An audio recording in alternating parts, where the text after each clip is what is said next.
The cargo ship drifted slowly toward the massive space station. Taeyang sat in the captain's chair, watching the metal structure grow larger through the front window. He had seen Nexus 7 many times before, but it still impressed him. The station was huge, bigger than any city on Earth. Lights blinked across its surface like stars. Docking clearance approved, Yiseo said from her station. She was young, only 25, but she was the best communications officer Taeyang had ever worked with. Bay 14. They're ready for us. Good, Taeyang replied. He was 42 years old and had spent half his life in space. His hair was starting to show gray at the temples. Hana, take us in nice and smooth. Hana Choi smiled from the pilot's seat. When have I ever done anything that wasn't smooth? She asked. Her hands moved across the controls with practiced ease. The ship responded perfectly, gliding toward the docking bay like a bird coming home to nest. Do-hyun called from the engine room through the intercom. Captain, I'm still not happy about that power coupling. It's holding, but I don't trust it. Can it last through this stop? Taeyang asked. Yes. But we need to replace it soon. We'll get the parts here. Add it to the list. The ship settled into the docking bay with barely a bump.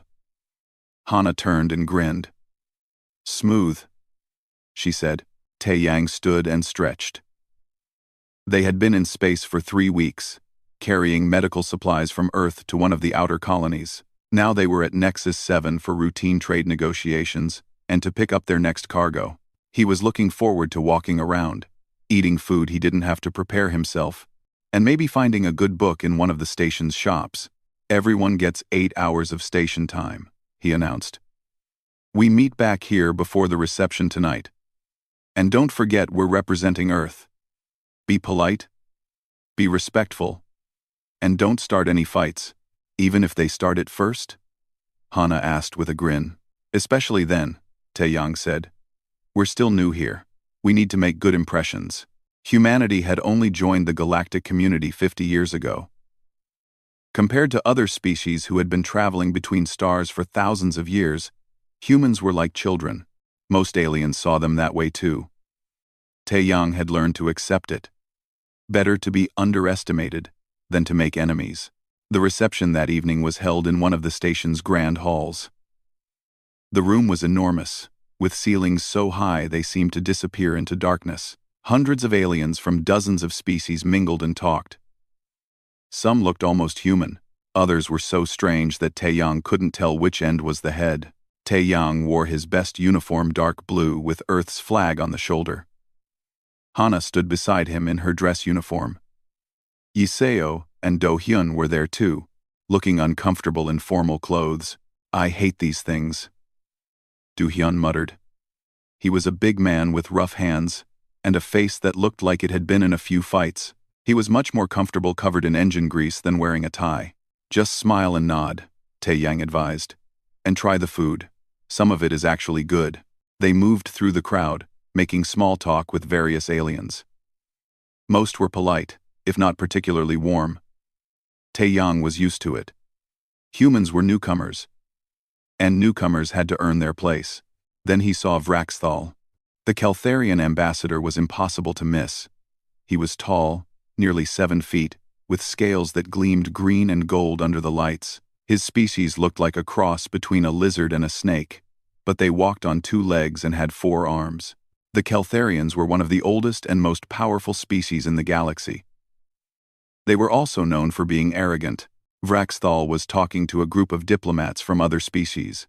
His voice was loud enough that Taeyang could hear him from across the room. The humans think they're ready to compete with the rest of us, Vraxthal was saying. It's almost amusing. They've been in space for barely 50 years. We've been exploring the galaxy for 10,000. Some of the other aliens laughed. Taeyang felt his jaw tighten, but he kept his expression neutral. Let them talk, he thought. Words don't matter. But Vraxthal wasn't finished. He turned, and his eyes locked on Taeyang across the room. A cruel smile spread across his reptilian face. Ah, speak of the primitives, Vraxthal said loudly. Come here, human. Let me get a better look at you. The room grew quiet. Everyone was watching now. Taeyang felt Hana tense beside him, but he put a hand on her arm. Stay calm, he thought. He walked toward Vraxthal with steady steps. He kept his face blank, showing nothing. Ambassador, Taeyang said with a slight nod. I'm Captain Taeyang Kim of the Earth merchant vessel Horizon. Captain, Vraxthal said, making the word sound like an insult. Tell me, how does it feel to be part of the most primitive species in the galaxy? More laughter from the crowd. Taeyang didn't react. Earth is young compared to other worlds, he said calmly. We know this. We're here to learn. Learn? Vraxthal's voice rose. What could you possibly learn? Your species are barely evolved primates. You only discovered fire a few thousand years ago. You only stopped killing each other long enough to build a handful of starships. And now you come here, to Nexus 7, and expect to be treated as equals? The room was completely silent now. Even the music had stopped. You contribute nothing of value to galactic civilization. Vraxthal continued. His four arms gestured dramatically. Your technology is crude. Your culture is savage. Your history is nothing but violence and war. You are embarrassment to every species that has worked to build a peaceful galaxy. Taeyang felt anger rising in his chest, hot and fierce. Behind him, he could hear Do-hyun breathing hard, and he knew the engineer was seconds away from doing something they would all regret. Yi-seo looked like she might cry. Even calm, controlled, Hana had her fists clenched, but Taeyang just smiled. It wasn't a friendly smile. It was the smile of someone who knew something others didn't. We'll see, he said quietly. See what? Vraxthal demanded. See how long it takes before you realize you don't belong here? See how long before you crawl back to your primitive little world? We'll see, Taeyang repeated. Then he turned and walked away. Laughter followed him out of the hall. He could hear aliens commenting to each other. He could feel their eyes on his back. His crew followed him in silence. They didn't speak until they were back on the ship. Then Hana exploded. That arrogant, scale-faced, four-armed piece of... Enough, Taeyang said. His voice was calm, but it cut through her anger like a knife. Captain, we can't just let him talk to us like that, Do-hyun said. He insulted all of humanity. He insulted Earth. I know what he did, Taeyang said. He sat down in his chair and looked at his crew. They were angry. They wanted revenge. Wanted to hurt Vraxthal the way he had hurt them. He understood. He felt the same way. But anger was useless unless you controlled it. Unless you shaped it into something productive. There's an old saying on Earth, Taeyang said slowly. Never interrupt your enemy when he's making a mistake. What mistake? Yi-seo asked. He just made us look weak in front of the entire galaxy. No, Taeyang said. He made himself look arrogant. There's a difference. He leaned forward. He thinks humans are weak, primitive, easy to dismiss, and right now, that's exactly what we want him to think. Hana's eyes narrowed. What are you planning? Taeyang's smile returned. I'm planning to show the galaxy exactly what humans can do. But we're not going to do it with words or threats. We're going to do it the human way. Which is? Do-hyun asked. We're going to prove it. He stood and walked to the communications console. Yi-seo, open a secure channel to Ambassador Ji-woo on Earth, and then send messages to every human ship and colony within 10 jumps of here. I'm calling in every favor we're owed. What are we doing, Captain? Hana asked. Taeyang looked at his crew, and his smile grew wider. We're going to teach the galaxy a lesson they'll never forget. Ambassador Ji-woo's face appeared on the screen 3 hours later. She looked tired. It was late at night in Geneva, where Earth's Galactic Relations Office was located. But when she heard what Taeyang wanted to do, the tiredness vanished from her eyes. You want to challenge them to what? She asked. A demonstration of capability, Taeyang repeated. 5 categories. We show them what humans can really do. Ji-woo was quiet for a long moment. She was in her 50s, with gray hair pulled back in a tight bun. She had been Earth's ambassador for 20 years, and she was known for being careful and diplomatic. But now, Taeyong could see something else in her expression. Determination. "Vraxthal insulted all of us," she said finally. "Not just you. The entire human race. And he did it publicly, in front of dozens of species." She nodded slowly. "Yes, I think it's time we showed them who we really are. But we need to be smart about this. We can't look like we're looking for revenge. That's why we frame it as a friendly competition," Taeyang said. "Learning and cultural exchange, nothing aggressive. Just humans showing what we're capable of. And if we lose, we won't," Taeyang said. The certainty in his voice surprised even him. "You're that confident?" "Ambassador, I've spent 20 years in space. I've seen how other species think, how they work, how they solve problems.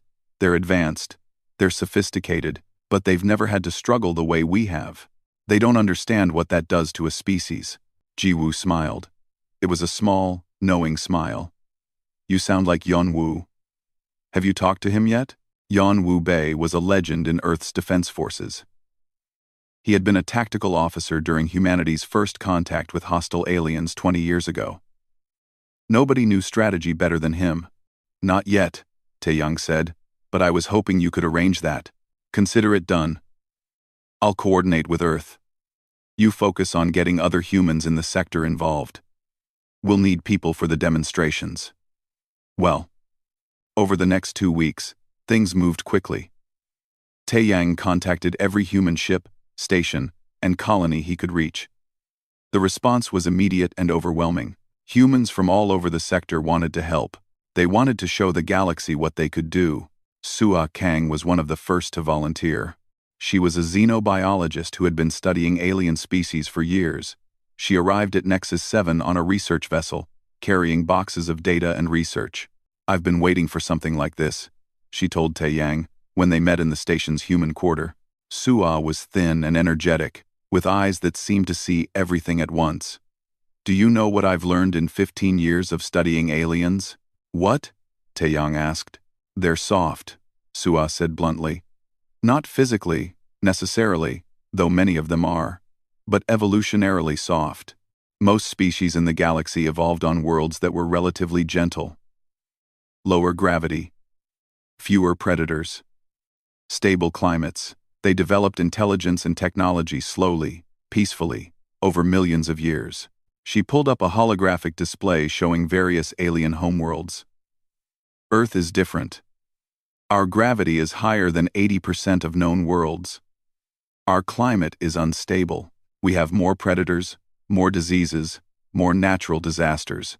Earth tried to kill us at every turn. And that made us what we are." Do Hyun, who was listening nearby, nodded. "I've noticed something similar with engineering," he said.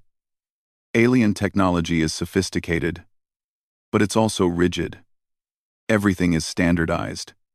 They have one way to solve a problem, and if that doesn't work, they're stuck. Humans improvise. We make things work with whatever we have. Because we had to," Sua agreed. "For thousands of years, humans survived by being adaptable, by thinking differently, by refusing to give up even when everything looked hopeless." Taeyong felt something stirring in his chest. Pride, maybe, or recognition. These were his people. Scarred, stubborn, difficult people who had clawed their way up from caves to starships, who had survived ice ages and plagues and wars and disasters that would have destroyed softer species. Yeonwoo arrived a week later. He was older than Taeyang expected, nearly 70, but he moved like a much younger man. His eyes were sharp and calculating. "So," he said, shaking Taeyang's hand, "you want to embarrass the Keltharians." "I want to earn their respect," Taeyang corrected. "Same thing, in this case," Yeonwoo said with a slight smile. "I've studied the Keltharians. Proud species. Ancient empire. They value strength and capability above everything else. The only way to get their respect is to beat them at their own game. They sat in Taeyang's ship and planned. Yunwoo suggested categories for the demonstration: endurance, problem-solving, adaptation, creativity, determination. 5 areas where humans could shine. The key is not to make it look like a fight, Yunwoo explained. We present it as educational, a way for species to learn from each other. But we make sure the challenges play to our strengths. Will they accept? Hana asked. Oh, they'll accept, Yunwoo said. Vraxthal thinks humans are primitive. He'll see this as an opportunity to prove it publicly. His arrogance won't let him refuse. Meanwhile, Vraxthal was indeed busy. He had proposed new laws to the Galactic Council, laws that would restrict human trade, limit human expansion, and essentially keep humanity isolated to Earth and its nearest colonies. Many species were considering supporting him. Humans are too aggressive, Vraxthal argued before the council. Too unpredictable. They haven't proven they can be trusted as full members of galactic civilization. We need to contain them before they cause problems. But then Taeyang's message arrived. It was broadcast publicly, sent to the Galactic Council, and transmitted across the sector. Taeyang appeared on screens everywhere, wearing his captain's uniform, speaking calmly and respectfully. I am Captain Taeyang Kim of Earth, he said. Recently, there have been questions about humanity's place in the galactic community. Some species doubt our capabilities. Some question our worth. I understand these concerns. We are young, we are new, and we know we have much to learn. He paused, letting his words sink in. Therefore, I propose a demonstration. A friendly competition where any species can participate. 5 challenges that test different capabilities. The goal is not to fight or to prove superiority. The goal is to understand each other better, to see what each species brings to the galaxy. It was perfect, respectful, humble, completely non-threatening, and Vraxthal fell for it completely. I accept this challenge on behalf of the Keltharian Empire, he announced immediately. We will demonstrate why the Keltharians have led the galaxy for 10,000 years. And we will show the humans their place. The Galactic Council, seeing an opportunity for entertainment and education, approved the demonstration. It would take place in 1 month at a neutral facility. Species from across the galaxy would attend to watch. Back on the horizon, Taeyang's crew celebrated quietly. He actually accepted, Yiseo said, amazed. Of course he did, Yunwoo said. Arrogance always makes the same mistakes. Now we prepare. The next month was busy. Humans arrived from across the sector. Ha-Jun Lim, a survival specialist who had lived alone on a harsh colony world for 5 years. Minseo Yoon, a scientist who had written 3 books on creative problem-solving. Kyung-Soo Jung, a rescue worker who had saved hundreds of lives in disaster situations. Each of them had a story. Each of them was ready. Sua spent her time studying the Keltharians and other species who might compete. She learned their strengths and weaknesses, their evolution, their psychology. They're going to underestimate us, she reported to Taeyang. They think because we're young, we're weak. Because we're emotional, we're irrational. Because we fight among ourselves, we're divided. They don't understand that all of those things made us stronger. Because we fight with Martensia's we're. Because we're emotional. We're emotional. We fight paradiside. We're emotional. We're emotional, we're bearing that. We're divided of self. Do-hyun was working on equipment, making sure everything was ready. He had a talent for making things work, even when they shouldn't. It was a skill born from years of keeping old ships running with limited parts. Yiseo was handling communications, coordinating with Earth and other human settlements. Messages of support poured in. Not just from humans, but from some aliens too. Species that were tired of Keltharian arrogance. Species that were curious about the newcomers. Hana was training with Ha-Jun and the others, making sure everyone was ready. She pushed them hard, but they pushed back harder. These were humans. They didn't give up. The night before the demonstrations, Taeyang couldn't sleep. He stood in the observation deck of Nexus 7, looking out at the stars. Earth was out there somewhere, 40 light-years away. Home. Yunwu found him there. Nervous? The old tactician asked.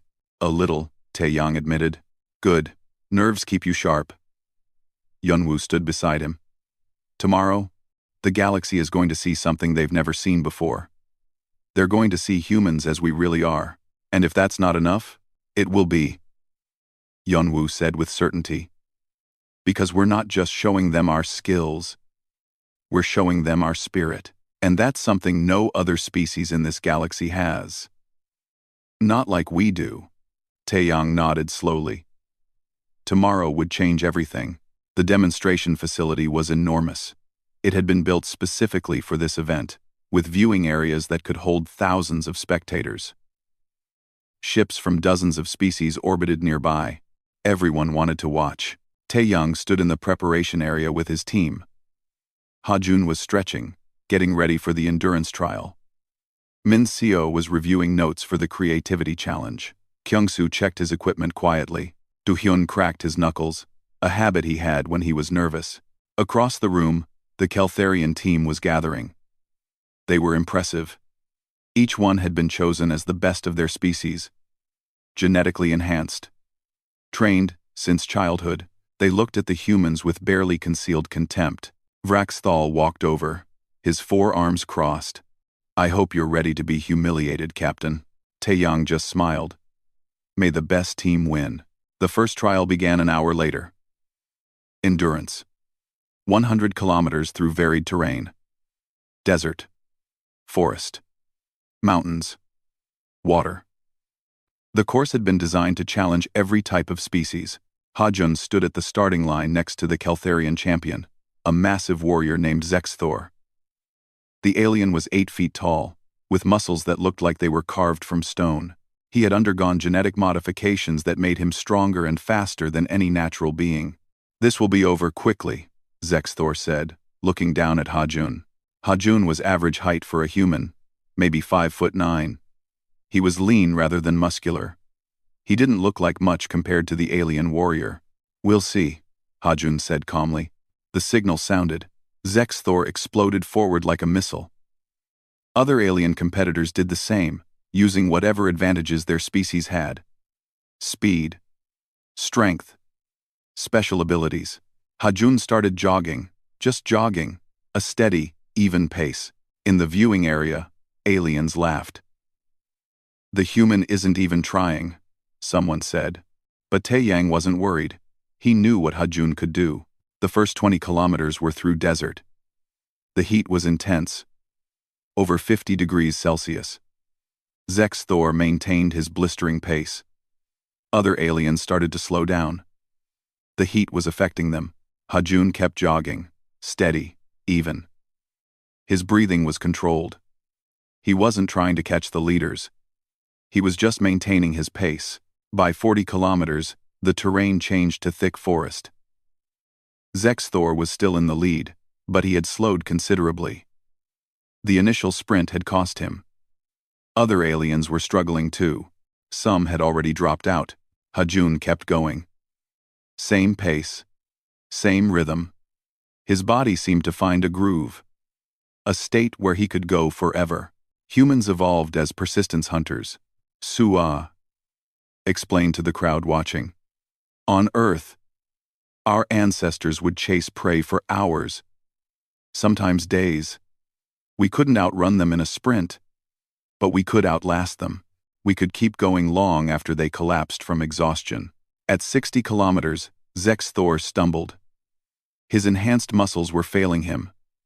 He had trained for strength and speed, not endurance. He pushed himself forward, refusing to quit, but his pace had dropped to barely faster than a walk. Hajun passed him at 70 kilometers. The human's face showed strain, but his pace hadn't changed. Steady, relentless, unstoppable. Other aliens watched in amazement. He hasn't slowed down at all, someone whispered. At 90 kilometers, only 3 competitors were still moving. Hajun, a bird-like alien with incredible stamina, and Zexthor, who was now walking, barely able to keep going but too proud to quit. The bird alien collapsed at 95 kilometers. Its species was built for flight, not running. It had done remarkably well, but its body had limits. Hajun crossed the finish line first. He was breathing hard, sweating heavily, but he was still moving strong. He could have kept going if needed. Zexthor finished 20 minutes later, collapsing immediately. Medics rushed to help him. He looked at Hajun with something like respect in his eyes. "How?" he gasped. "Practice," Hajun said simply. The second trial was problem-solving. A complex mechanical puzzle. Fix an unknown alien device using limited tools. Time limit, 2 hours. The Caltharian engineer was brilliant. He approached the problem methodically, analyzing every component, running calculations, following proper procedures. It was impressive to watch. Du-hyun looked at the device for 5 minutes. Then he grabbed a piece of wire, a metal container, and something that looked like a battery. "What are you doing?" the judge asked. "Fixing it," Du-hyun said. He took the device apart with quick, confident movements. He didn't follow any procedure. He just seemed to understand how things worked. Then he connected the wire here, wedged the container there, attached the battery, and twisted 2 components together that clearly weren't meant to connect. The device turned on. Perfectly functional. The Caltharian engineer stared. "That's not. You can't just. The protocols. On Earth, we don't always have protocols," Du-hyun said. "We make things work with what we have. You learn to improvise." The judge examined the device carefully. "It's crude," he said finally. "But it works. Perfectly." The third trial was adaptation. 3 different hostile environments. Extreme cold. Toxic atmosphere. High radiation. 24 hours in each. The Caltharians brought sophisticated equipment. Environmental suits with climate control. Air filters. Radiation shielding. They were prepared for anything. Kyung-soo and his human team brought minimal gear. Basic protection. Simple tools. Nothing fancy. "Are you trying to kill yourselves?" Vraxthal asked, looking at their equipment. "We're from Earth," Kyung-soo said. "Earth tried to kill us for millions of years. We're used to it." In the extreme cold environment, temperatures dropped to -60 degrees. The Caltharians stayed in their heated suits. Protected and comfortable. The humans wore insulated clothing, but nothing powered. They built shelters from available materials. They started fires using techniques humans had known for thousands of years. They moved constantly to stay warm. "Their core body temperature is dropping," one judge noted with concern. "Not enough to be dangerous," Sua explained. "Humans can tolerate a wide range of temperatures. Our ancestors lived everywhere from Arctic tundra to desert heat. We adapt. The toxic atmosphere was harder.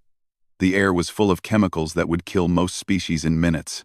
The Caltharians relied on their filtered suits. The humans used respirators and moved carefully, minimizing their exposure, using damp cloth to filter air when needed, understanding wind patterns to find pockets of cleaner air. The high radiation environment was the final test. The Caltharians stayed behind their shielding. The humans used natural barriers, moved quickly through exposed areas, and seemed to have an instinct for finding safe spots. When the 72 hours ended, both teams had survived, but the humans had done it with a fraction of the resources, and more importantly, they had done it without looking like they were struggling. They looked like they were camping. The fourth trial was creativity. Present a solution to a hypothetical crisis. A colony ship's life support failing with limited resources. The Caltharian solution was efficient. Textbook perfect. They would reroute power, seal off damaged sections, and maintain life support for critical areas. It would save the most lives with minimal risk. Min Seo presented the human solution. It was bizarre. It involved using plants from the ship's garden to produce oxygen, converting waste heat from engines into energy, organizing people into groups based on oxygen needs, using biochemical processes from bacteria, and 3 other systems that had nothing to do with life support. "This is chaos," one judge said. "Nothing is connected properly." "That's the point," Minseo said. When systems fail, you don't rely on systems. You combine anything that works. On Earth, we call it thinking outside the box. The judges ran simulations. The Keltharian solution saved 60% of the ship. The human solution, despite looking ridiculous, saved 90%.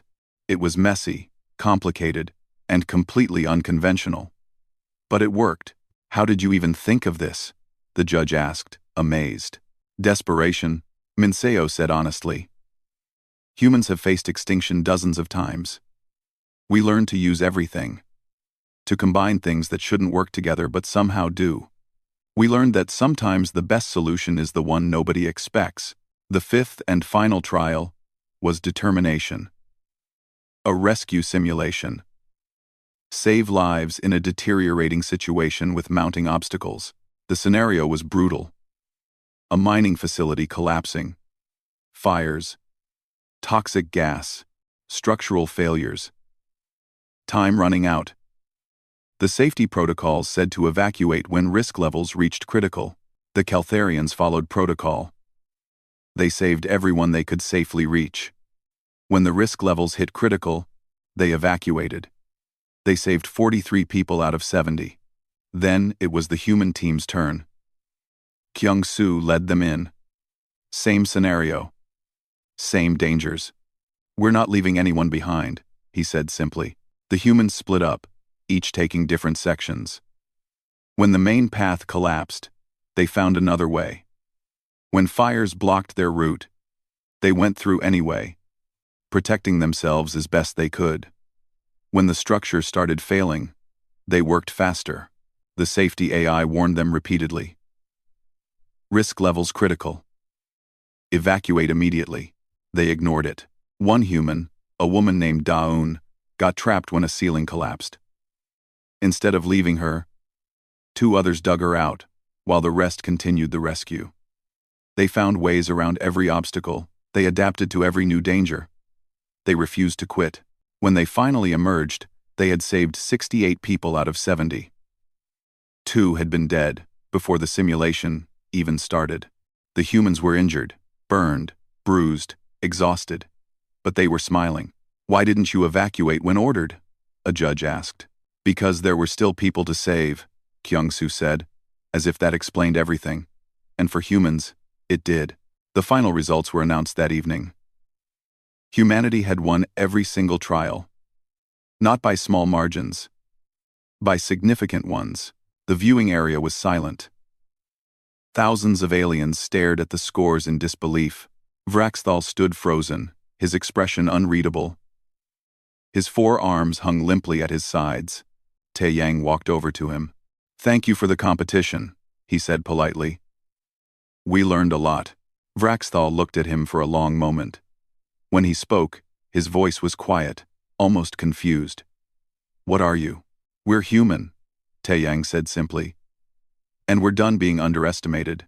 The demonstrations had ended. But the galaxy was just beginning to understand what they had witnessed. News spread quickly across every inhabited system. Videos of the trials were watched billions of times. Everyone had the same question. How had humans done it? Ambassador Ji-woo received an invitation 3 days later. The Galactic Council wanted her to address them. Not as a junior member. As an equal, she arrived at the council chambers with Eun Ji-han, a historian who specialized in human culture. Tae-yang was there too. The council had specifically requested his presence. The chamber was massive, with seats arranged in a circle rising up like an amphitheater. Representatives from 200 species filled the room. At the center was a speaking platform where Ji-woo would stand. As she walked to the platform, the room was completely silent. Every eye was on her. Honored council members, Ji-woo began. Thank you for this opportunity to speak. I know the recent demonstrations have raised many questions. Today, I hope to answer some of them. She activated a holographic display. It showed Earth, rotating slowly in space. This is our homeworld. To many of you, it probably looks like any other planet. But Earth is different. And those differences made us who we are. The display changed, showing Earth's history. Ice ages, volcanic eruptions, asteroid impacts, climate shifts. Earth has tried to kill us repeatedly, Jiwoo said. Every few thousand years, something happens that nearly wipes us out. Ice ages that covered half the planet. Supervolcanoes that blocked out the sun. Droughts that turned fertile land into desert. Floods that destroyed entire civilizations. She paused, letting that sink in. Most species in the galaxy evolved on stable worlds, gentle worlds. Your climates changed slowly over millions of years. Your natural disasters were manageable. You had time to develop slowly, peacefully. The display showed various alien homeworlds. All of them looked peaceful, calm. We didn't have that luxury, Jiwoo continued. Humans evolved in crisis. Every generation faced extinction. We had to adapt or die. And many of us died. 99% of every human who ever lived is dead. We are the children of survivors. Yoonji stepped forward. May I add something, Ambassador? Jiwoo nodded. Yoonji was small, barely 5 feet tall, but her voice filled the chamber. I study human history. It's not a pleasant subject. We've had over 16,000 wars in our recorded history. We've invented hundreds of ways to kill each other. Swords, guns, bombs, chemical weapons, nuclear weapons. At one point, we built enough nuclear weapons to destroy our entire planet 10 times over. The aliens shifted uncomfortably. This confirmed their fears about human violence. But, Yoonji continued, we also invented medicine, art, music, philosophy, science. We built cities and libraries and schools. We created democracy and human rights, and the idea that every person deserves dignity. We went to the moon just to see if we could. We split the atom and mapped our own DNA and decoded the secrets of the universe. She walked around the platform, making eye contact with various council members. Humans are contradictions. We're capable of terrible violence and incredible kindness. We're tribal and divided, but we're also the only species that regularly risks our lives to save strangers, even animals. We fight among ourselves constantly, but when faced with an external threat, we unite instantly. The display changed again, showing human achievements. The pyramids, the Great Wall, sailing ships crossing oceans, the moon landing, the first warp drive. Every one of these was considered impossible, Unji said. People said it couldn't be done. And humans did it anyway. Because that's what we do. We attempt the impossible. And often, we succeed. Jiwoo took over again. You saw this in the demonstrations. Hajun didn't beat the Keltharian champion because he was stronger. He won because humans evolved to keep going long after our bodies scream at us to stop. Do-hyun didn't solve the puzzle because he's smarter than Keltharian engineers. He solved it because humans learn to improvise when we don't have the right tools. Kyung-soo didn't save more people because he's braver. He saved them because humans have a deep, almost irrational refusal to give up on each other. She looked around the chamber. These aren't advantages we chose. They're scars from our evolution. They're adaptations forced on us by a harsh world and a violent history. You asked what we are. We're survivors. That's all we've ever been. A representative from a species that looked like floating jellyfish spoke up. Its voice was translated by computers. But your violence. Your wars. How do we know you won't bring that violence to the galaxy? It was the question everyone was thinking. Taeyang stood and walked to the platform. Jiwoo stepped aside, letting him speak. I'll be honest with you, Taeyang said. Humans are capable of violence. We've done terrible things to each other, things we're not proud of, things we still argue about and struggle with. He paused. But we learned something from all that violence. We learned what it costs. We learned that war destroys everyone, winners and losers alike. We learned that hatred and fear lead to suffering. We learned these lessons in blood, over thousands of years. His voice grew stronger. When we finally reached the stars, we made a choice. We decided that Earth's violence would stay on Earth. That humanity's future would be different from our past, not because we became less human, but because we became wiser. He looked directly at Vraxthal, who sat in the Keltharian section. You called us primitive, savage. And in many ways, you were right.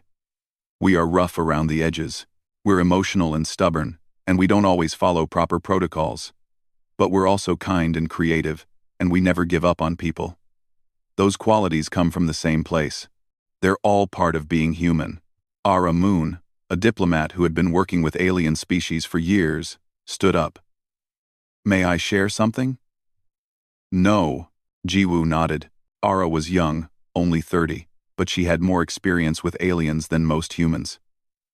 Before joining the galactic community, Earth scientists studied what we knew about other species. We realized something important. We were different, unusually different, and we were worried about that. She smiled slightly. We thought maybe we were too violent, too aggressive, too primitive. We almost didn't reach out to you. We almost stayed on Earth, afraid that we'd be rejected or that we'd cause problems. What changed your mind? Someone asked. We realized that being different isn't wrong, Ara said. It's just different. And maybe the galaxy needs different perspectives. Maybe our struggles give us insights that peaceful species don't have. Maybe our improvisation and determination and stubbornness are valuable, not despite our rough past, but because of it. The chamber was quiet for a long moment. Then a representative from the Thren collective spoke. The Threns were an old species, almost as ancient as the Keltharians. They looked like a cross between an octopus and a tree. I have studied the recordings of your demonstrations extensively, the Thren said. Its voice was slow and thoughtful. What impressed me most was not your physical capabilities, though those were remarkable. It was your psychological approach. You don't accept limitations the way we do. When told something is impossible, you try anyway. When faced with certain failure, you find another way. This is unusual.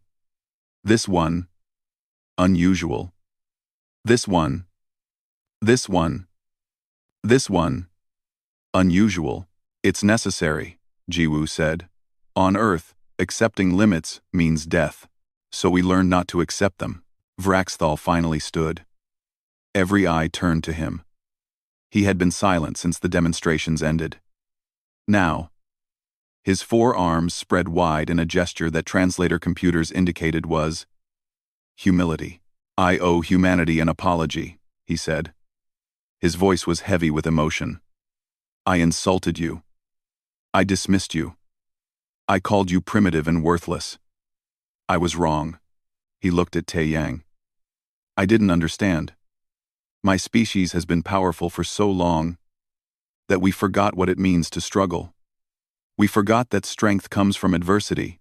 You demonstrated capabilities we cannot match. Not because you're superior, but because you've been tested in ways we haven't. He bowed his head. A gesture of respect in Keltharian culture. I ask for forgiveness. And I ask that the Keltharian Empire be allowed to learn from humanity. As we have much to learn, the chamber erupted in conversation.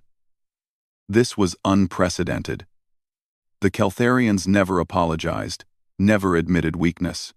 Taeyang walked over to Vraxthal. The alien looked down at him, his reptilian eyes uncertain. Taeyang held out his hand. We didn't do this to humiliate you, he said quietly, so only Vraxthal could hear. We did it so you'd stop underestimating us. Humanity doesn't want enemies. We've had enough enemies on Earth. We want partners. Vraxthal looked at the offered hand. Then, slowly, he reached out with one of his forearms and grasped it. The handshake was awkward. Human and Keltharian hands weren't built the same way, but the meaning was clear. Partners, Vraxthal agreed. Jiwoo addressed the council one final time. Humanity is ready to be a full member of the galactic community. Not as primitive newcomers who need guidance, not as threats that need containment, but as equals who bring our own unique strengths and perspectives. We're rough and imperfect, but we're also determined and creative and loyal. We're survivors. and we're done apologizing for it. The vote came 3 hours later. The council had to decide whether to approve the restrictive laws Vraxthal had proposed, or to reject them and grant humanity full membership status. The vote wasn't even close. 203 species voted for full membership. 0 voted for restrictions. Humanity had earned its place among the stars. 6 months had passed since the demonstrations. Taeyang stood on the observation deck of Nexus 7, looking out at the ships coming and going. So much had changed. Earth's merchant fleet had tripled in size. Human colonies were expanding faster than anyone had predicted. Other species wanted to trade with humans now, wanted to learn from them, wanted to work with them. The galaxy had opened its arms to humanity, and humanity had responded with enthusiasm. "Captain?" Yiseo's voice came through his communicator. "The ceremony is starting soon. Ambassador Ji Woo is asking for you." "I'll be there in a minute," Taeyang replied. Today was special. The Galactic Council was officially welcoming humanity as a full member. There would be speeches and celebrations. And Taeyang was supposed to be there as a representative of the merchant fleet, but he was thinking about something else, something that happened yesterday. Vraxthal had visited him on the horizon. The Keltharian ambassador had changed over the past months. He was still proud, still formal, but there was something different in his eyes. Respect, maybe, or curiosity. "I wanted to thank you," Vraxthal had said. "For what you did. I insulted your entire species," the alien continued. "You could have responded with anger, with violence. Many species would have. But you responded with demonstration. You showed us the truth instead of telling us." Taeyang had smiled. "Words are cheap, actions matter. A very human philosophy," Vraxthal said. Then he had paused. "My government has asked me to propose something. A cultural exchange program. Keltharians and humans working together, learning from each other. We want to understand how you think, how you solve problems, how you survive." "And what does the Keltharian Empire get in return?" Taeyang had asked. "We get to see the galaxy through different eyes," Vraxthal said simply. "For 10,000 years, we've been the dominant power. We've grown comfortable, stagnant. You humans are uncomfortable. You challenge everything. You ask questions we stopped asking millennia ago. Perhaps we need that." Now, as Taeyang walked toward the ceremony hall, he thought about those words. The galaxy was changing, and humanity was part of that change. The hall was packed. Representatives from hundreds of species filled the seats. At the front, Ambassador Ji Woo stood with other human leaders, and beside them, wearing formal diplomatic robes, was Vraxthal representing the Keltharian Empire. The ceremony was formal and traditional. Various council members gave speeches about unity and cooperation. But Taeyang noticed something interesting. Many of them mentioned humanity specifically. They talked about fresh perspectives and new approaches. They talked about learning from younger species. When Ji Woo's turn came to speak, she kept it short. 6 months ago, many of you doubted us. You saw humans as primitive newcomers who hadn't proven themselves. Today, we stand as full members of this council. But we didn't change who we are to earn this. We simply showed you who we've always been." She gestured to the humans in the audience. "We're merchants and scientists, engineers and artists, explorers and dreamers. We're imperfect and stubborn, and we make mistakes. But we also work hard and care deeply, and never give up. Those qualities come from Earth, from our difficult past and our challenging evolution. We won't apologize for them. They're what make us human." The applause was genuine. Even species that had been skeptical before were clapping. After the ceremony, there was a reception. Taeyang found himself surrounded by aliens wanting to talk. A Thren scientist wanted to discuss human problem-solving methods. A Volian merchant wanted to establish trade routes to Earth. A Cretan diplomat wanted advice on survival training. Everyone wanted something from humanity now. Du Hyun appeared at his elbow. "Quite a change from 6 months ago, huh?" "Yeah," Taeyang agreed. We went from being ignored to being popular. I'm not sure which is more uncomfortable. Do Hyun laughed.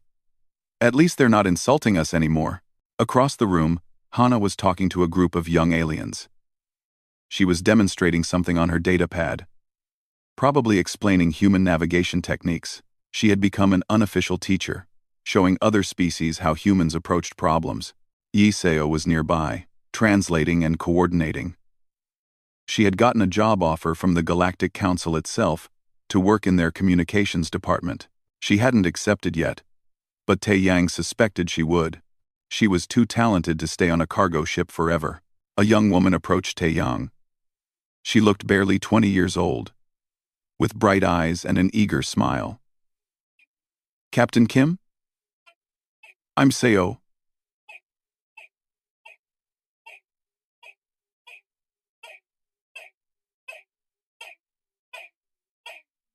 About what? Tae-yang asked. About the future, Seo said. I'm a student at Earth's Academy for Galactic Studies. I'm graduating next year, and I want to work in space. Everyone says you're the best captain in the merchant fleet. Tae-yang laughed. I don't know about that. You're the one who started all this, Seo said seriously. You challenged the Keltharians. You made the galaxy see us differently. You changed everything. I just responded to an insult, Tae-yang said. Anyone would have done the same. But they didn't, Seo pointed out. You did. And because of that, people like me have opportunities we never would have had. The galaxy is open to us now. She pulled out a data chip. This is my thesis. It's about human innovation and how it can benefit galactic civilization. I was hoping you'd read it. Tae-yang took the chip. I will. And Seo? Keep that enthusiasm. The galaxy needs more people like you. Later that evening, Tae-yang returned to the horizon. His crew was there, sitting around the common area, eating and talking. This was his real family. These people who had stood with him when everything was uncertain. So, Hana said, I heard the council offered you a position. Some kind of special ambassador role? They did, Tae-yang confirmed. Are you going to take it? Do-hyun asked. No, Tae-yang said. I'm a cargo captain. I like moving supplies from place to place. Let other people handle the politics and diplomacy. Even though you'd be good at it? Yiseo asked. Maybe, Tae-yang admitted. But there are better people for that job. Younger people, like Soa, who have fresh ideas and energy. My part in this is done. Is it, though? Hana asked. She pulled up a news feed on the display. Look at this. The screen showed a new ship being constructed in orbit around Earth. It was enormous, designed for deep space exploration. The headline read, First Joint Human-Alien Exploration Vessel, Nearly Complete. They're calling it the Unity, Hana said. Joint crew, multiple species working together, and they want a human captain. Who? Tae-yang asked. Jun-young Hwang. You know him, right? Tae-yang nodded. Jun-young was a good captain, young and ambitious. He'll do well. And guess who's going to be the diplomatic advisor? Hana continued. Vrax Thal.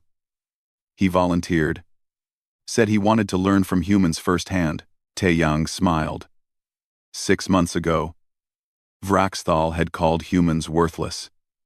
Now he was volunteering to work with them. The galaxy really was changing. Do-hyun raised his glass. To change then, and to the humans who made it happen. They all drank. Then Hana asked, So what's next for us? Back to hauling cargo? Actually, Tae-yang said, I got an interesting offer. There's a new colony on the edge of known space. They need supplies, and the route is considered dangerous. Most captains won't take it. Dangerous how? Yiseo asked. Unstable wormholes. Possible pirate activity. Uncharted territories. The usual. Tae-yang grinned. They're specifically asking for a human ship. They said they want someone who doesn't give up easily. Do-hyun laughed. Of course they do. Humans are the new go-to species for impossible jobs. So? Taeyang asked. Are you in? They all looked at each other. Then, as one, they nodded. Always, Hana said. That night, Taeyang couldn't sleep. He went to the observation deck and looked out at the stars. Earth was out there somewhere, 40 light-years away. Home, he thought about everything that had happened. The insult, the demonstrations, the revelation, the change in how the galaxy saw humanity. But mostly, he thought about Seoa and the other young humans who would inherit this new galaxy. They would have opportunities he never dreamed of. They would go places he could never reach. They would do things he could never imagine. And all because humans had been willing to show who they really were. Not perfect, not superior. Just determined, creative, and stubborn enough to never give up. His communicator beeped. A message from Ambassador Jiwoo. Taeyang. I wanted to thank you personally. What you did changed everything. You gave humanity its voice in the galaxy. Future generations will remember you. Taeyang smiled and deleted the message. He didn't need to be remembered. He just needed to keep flying, keep delivering cargo, keep doing what he did best, being human. That was enough. He recorded a message of his own. Not to anyone specific. Just his thoughts. Saved for anyone who might want to hear them someday. They called us primitive, savage, worthless. But they didn't understand what those words really meant. Every hardship we faced, every war we survived, every mistake we learned from it all made us who we are. We're not perfect. We're scarred, stubborn, and sometimes reckless. But we're also kind, creative, and unstoppable when we decide something matters. He paused, choosing his words carefully. The galaxy didn't expect us. But now they know. Humanity isn't here to dominate or conquer. We're here to endure, to adapt, and to help others do the same, because that's what survivors do. We survive, and then we help others survive too. He saved the message and turned away from the window. Down in the common area, Do-hyun was already working on the ship's engine. He had fixed the power coupling and was now improving 3 other systems that didn't technically need improvement. He just couldn't help himself. Human engineering at its finest. Yi Seo was teaching an alien passenger, a young Thren student, human music.